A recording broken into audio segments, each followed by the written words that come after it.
भक्तीच्या मळ्याचा प्रारंभ नाशिक येथे निसर्गदत्त महाराजांनी केला, पाया रचला. रणजित महाराजांनी त्याच्यावर इमारत रचली आणि रमाकांत महाराजांनी ते बरेच वर्ष वास्तव्य करून ज्ञानबोध करून कळस चढवला. आम्ही सावलीला येऊन बसलो आहोत त्यांच्या कृपेने. ह्याचं स्मरण जर आपण प्रत्येक क्षणी क्षणोक्षणी आपल्या हृदयात ठेवलं आणि त्या स्मरणाने जीवनातले व्यवहार केले तर मायेचं प्रस्थ जगामध्ये केवढं असलं तरी माया तुमचं काही वाईट करू शकणार नाही. दासभाऊ सगळ्यांना पाठ आहे, बरीच वर्ष ऐकताहेत. पहिल्या समाजात काय सांगितलंय परत परत सांगायची गरज नाही. निसर्गदत्त महाराज म्हणायचे, मी काय बोलतो ना तुम्हाला आता कळणार नाही, ऐकून ठेवा, ऐकून ठेवा. मग ऐकून ठेवलेलं कळणार कधी, कसं कळणार? तर भक्तीने. भक्तीशिवाय ज्ञान नाही.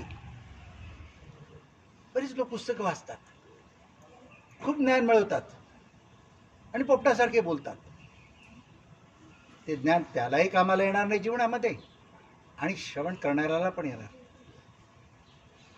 तो आपला वेळ दवडतो, तुम्ही तुमचा वेळ दवडू नका, उघड घालू नका. साधन भक्ती करा. साधन भक्ती लीनपणे, नम्रपणे, अहंकाराशिवाय, सद्गुरु वचनाची बांधिलकी या निश्चयाने करा.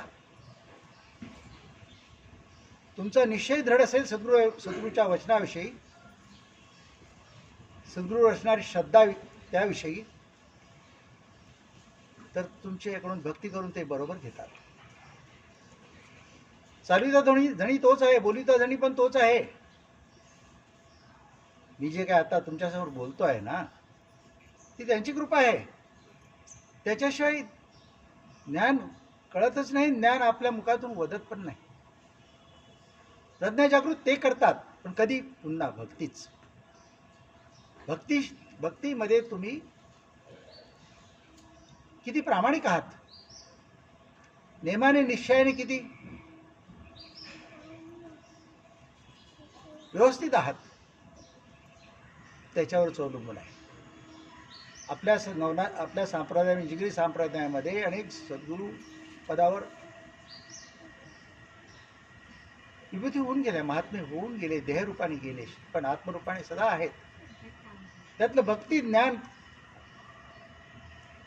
सहजपणे कळायला सगळ्यात उत्तम उदाहरण म्हणजे तुम्ही प्रत्येकाने भेटले आहेत म्हणून सांगतो. निसर्गदत्त महाराजांना भेटलेले लोक इथे फार कमी आहेत, मोजके लोक आहेत. मला वाटतं इथे 4-5 लोक असतील. पण रणजित महाराजांना भेटलेले बहुसंख्य इथे आहेत. त्यांचा जीवनक्रम बघा, आठवा. द्यायला किती कष्ट होते, भक्ती सोडली नाही त्यांनी, नेम चुकवला नाही त्यांनी. मी अभिमानाने जिथे जिथे जातो, तिथेच काय परदेशात जातो, तिकडे पण लोकांना सांगतो, गुरुमंत्र मिळाला निसर्गदत्त महाराजांकडून. 9 वर्षे त्यांचा सहवास लाभला, पण लहान होतो वयाने, ज्ञान कळत नव्हतं, पण भक्ती कळत होती. भक्ती सोडली नाही, नेम चुकवला नाही, कधीच चुकवला नाही. पण त्याला बळकटी आली. 17-18 वर्ष रणजित महाराजांवर होतं, त्याच्यामुळे बळकटी आली. भक्ती उत्तम त्यांच्याकडून शिकलो. ज्ञान झालं गुरुकृपेने.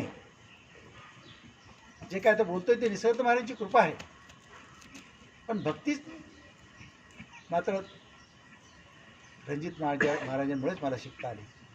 मी अभिमानाने सांगतो. हे बोलताना अगदी डोळ्यात पाणी पण येतं, कारण त्यांची कृपा काय आहे ते आता आम्ही अनुभवतो. आम्ही काय होतो, काय वागत होतो, काय विचार होते आमचे, जीवनक्रम काय होता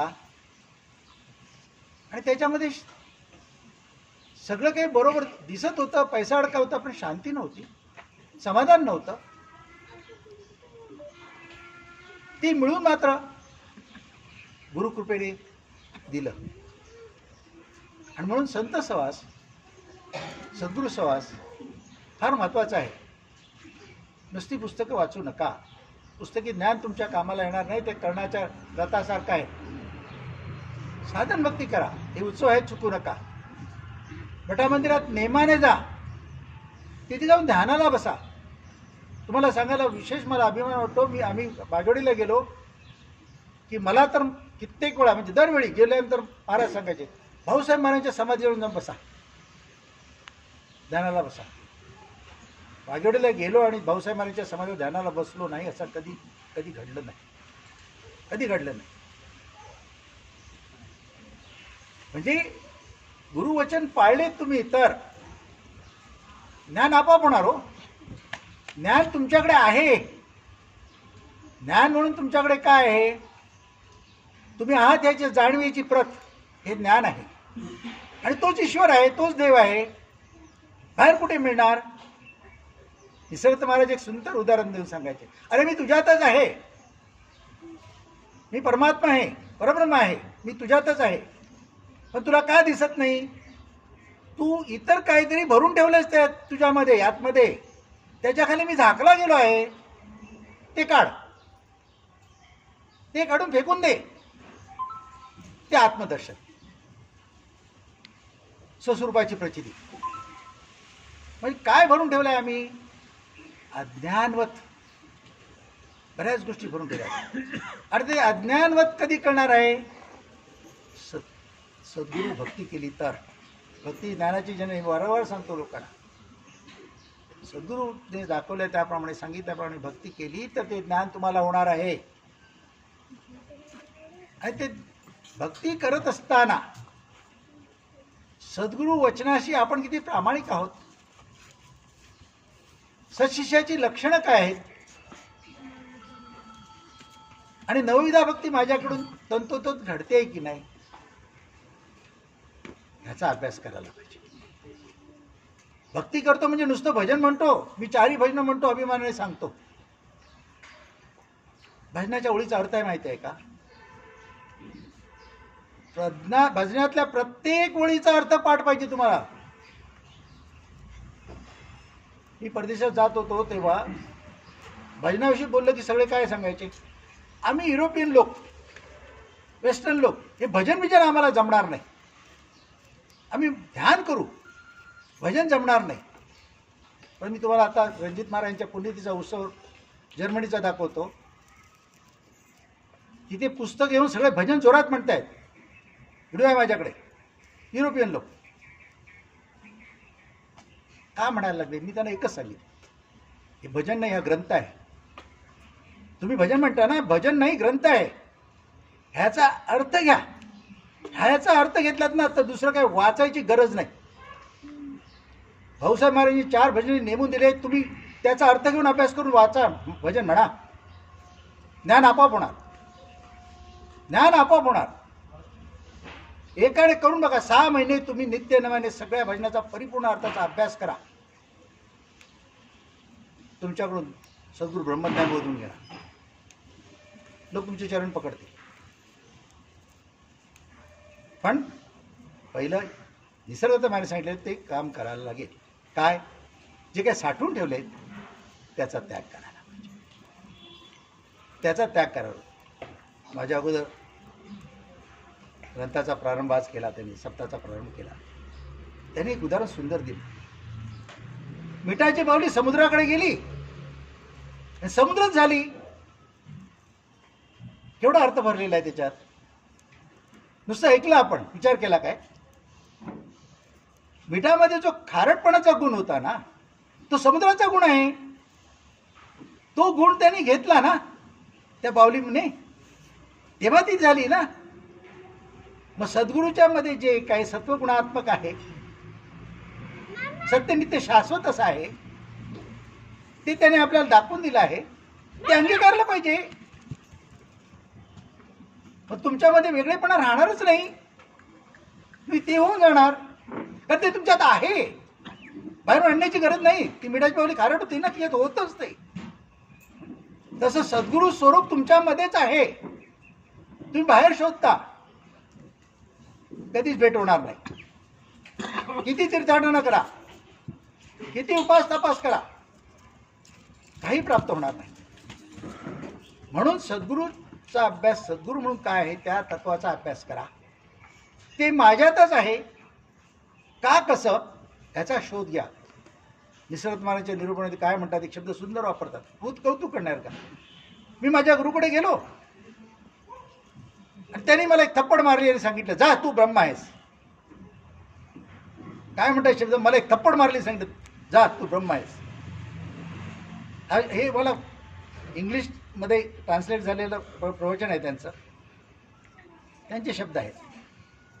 त्याच्यावर खूप लोकांनी विचारलं मला परदेशातून, हेच तर परमतत्व आहे म्हटलं. ते कळलं पाहिजे. हे कळण्यासाठी भजन म्हणा, हे कळण्यासाठी भजन, अर्थपूर्ण भजन म्हणा, अर्थाने भजन म्हणा.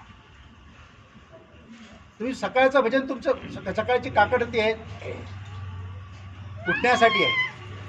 तुम्हाला वाटतं महाराजांना उठवतो, अरे महाराजांना काय उठवतो तू, महाराज जागे आहेत, तुझ्या आतल्या महाराजांना उठवायचं आहे.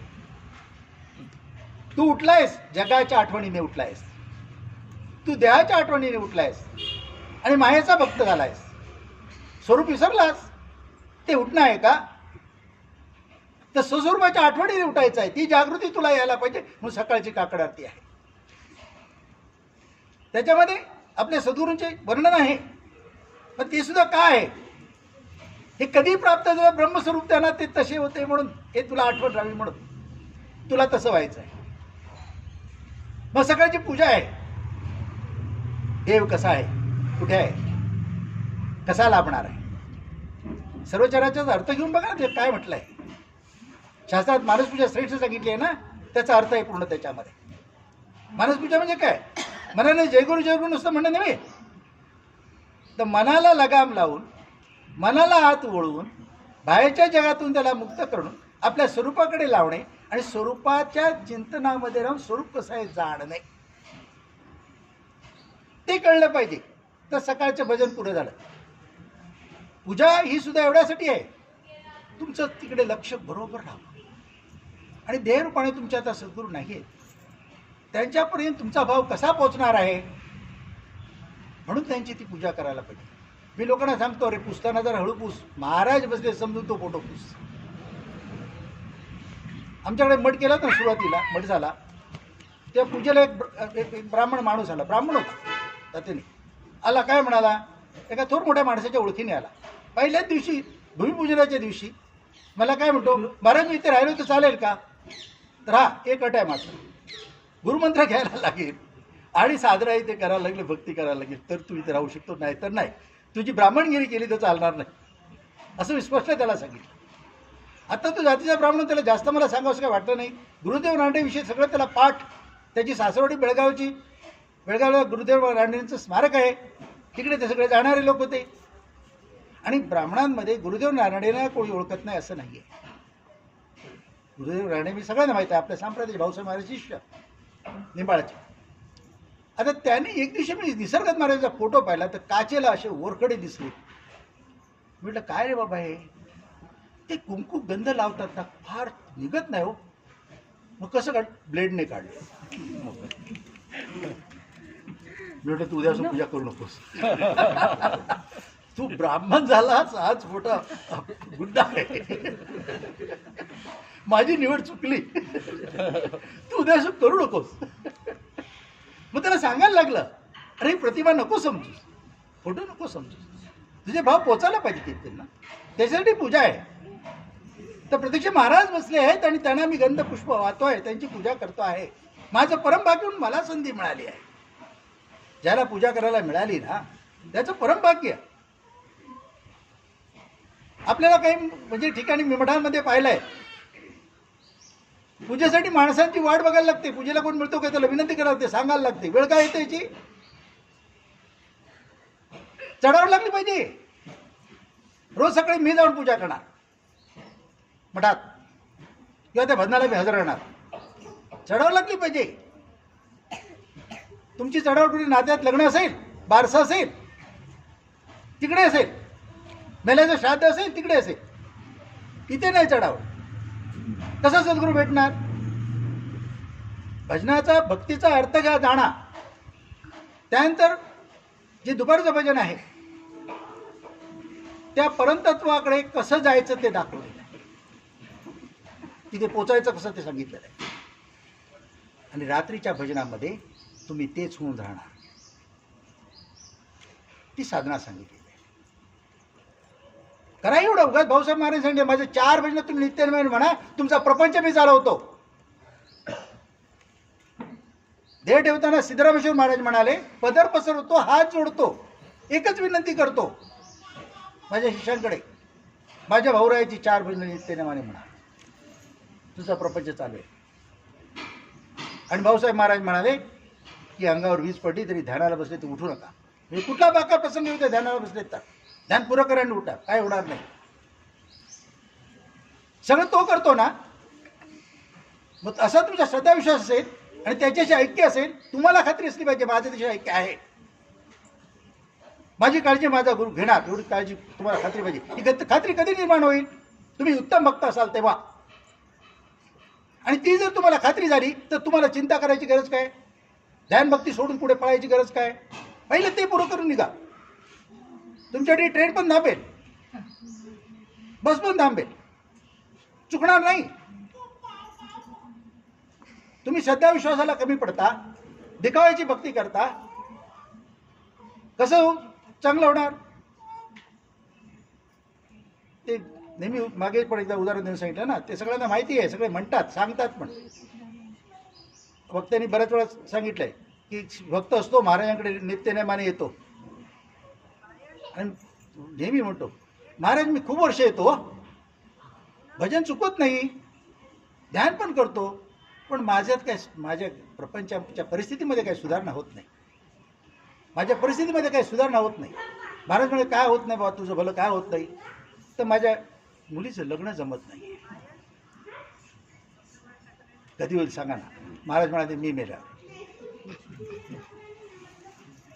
परत येऊन तेच म्हणतो काही दिवसांनी, सांगा ना महाराज आता काय झालं? माझ्या मुलाला नोकरी मिळत नाही. मिळेल मी मेल्यावर.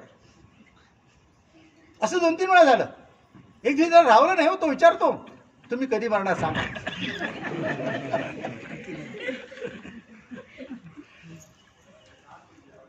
म्हणजे गुरुची पडली नाही त्याला. अशी भक्ती कामाची नाही.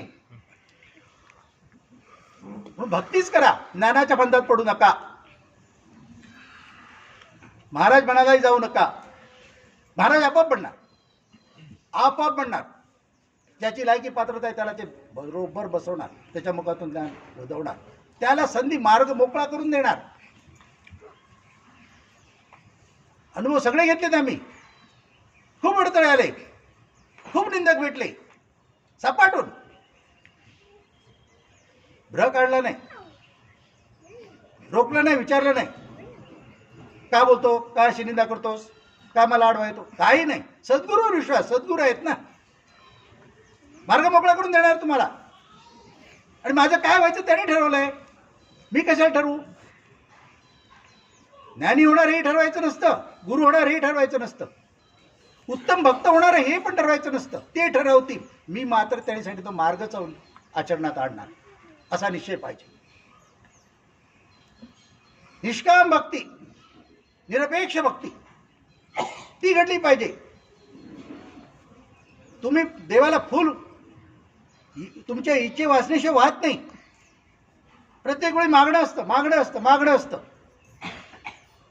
रणजित महाराज सांगायचे ना, देवाकडे काय जाता, देव वगैरे वगैरे दे, वगैरे वगैरे दे, तो देव.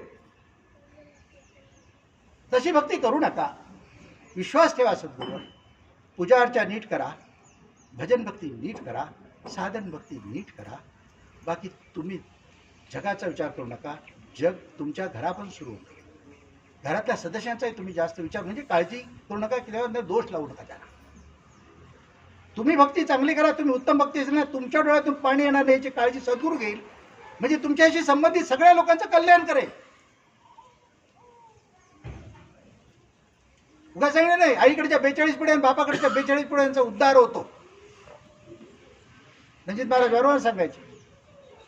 उगाच नाही, कळलं पाहिजे.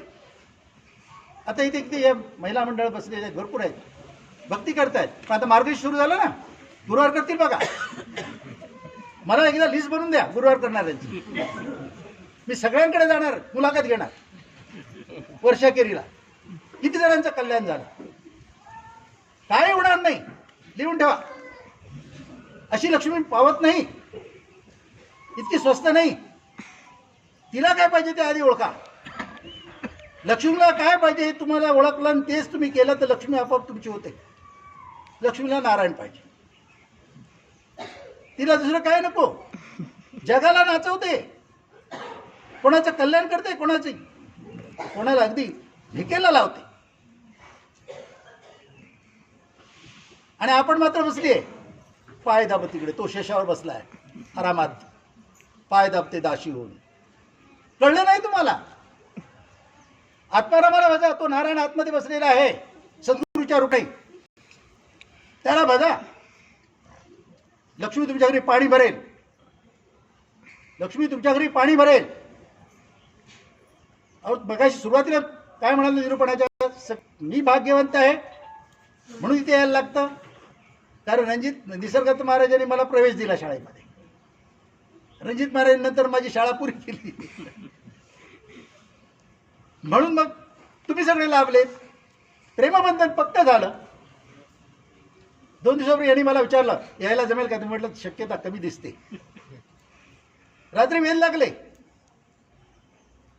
सकाळी तयारी झाली, उशिरा पोहोचणार असं वाटत होतं तरी निघालो. बरोबर आणलं त्याने, आरती चुकली नाही.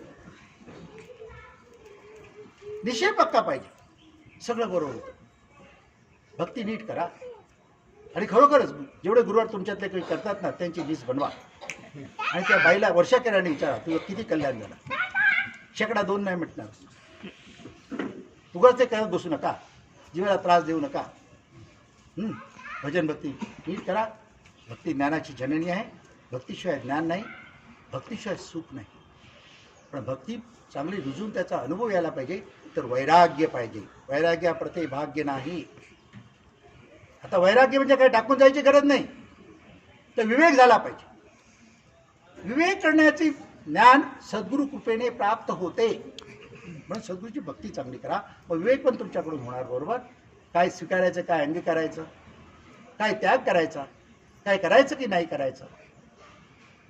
आपण अज्ञानामध्ये विवेकाशिवाय मनाचं ऐकून जे जे करतो ते देहबुद्धीच्या नावाखाली होतं आणि त्याने आपल्याला दुःख भोगायला लागतं. सद्गुरूचं स्मरण अखंड असेल तर विवेक घडेल आणि आत्मबुद्धीने सगळे तुम्हाला मार्ग मिळतील. तिथे सुखच आहे, आनंद आहे, शांती आहे, समाधान आहे आणि मोक्ष आहे. सहज मिळणार, सहज.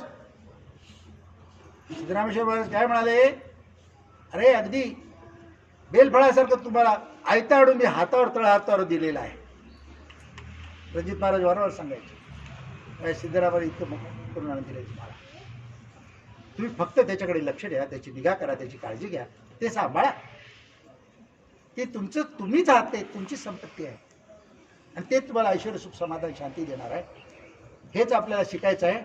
पण मात्र सप्ताह चुकू नका, भजन भक्ती चुकू नका, मठात यायचे थांबू नका. नुसतं घरी भजन करतो पुरेसं नाही आहे. घरात भजन म्हणताना ताटाकडे लक्ष असतं, पलंगाकडे लक्ष असतं आणि स्वतःच्या कपड्यांकडे लक्ष असतं.